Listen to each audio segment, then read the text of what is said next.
So scenes like this are all too common in parts of the DMV. This is what it looked like when Alexandria flooded last October. It's happened before. It will happen again. So what can you do to protect your property? 7 News reporter John Gonzalez is live with some tips this morning. What are they telling you, John?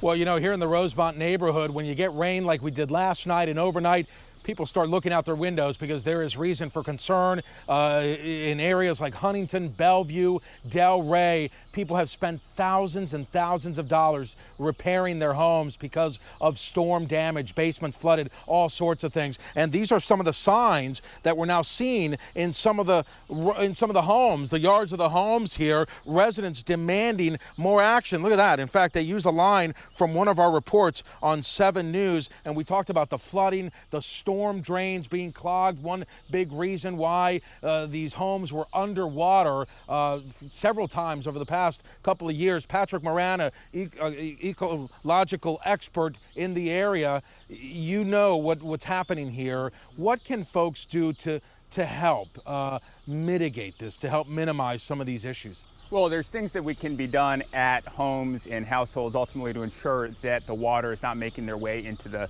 basement or to the house to cause damage. Proactively, it's important that we ensure that our storm drains are open and clear. When debris builds up, that ultimately means that water is going to stand in the roads.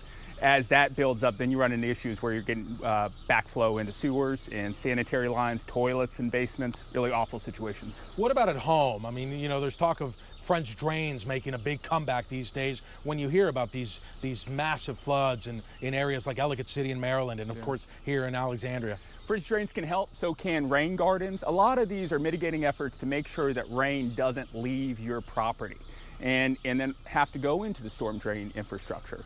So that helps. Yeah.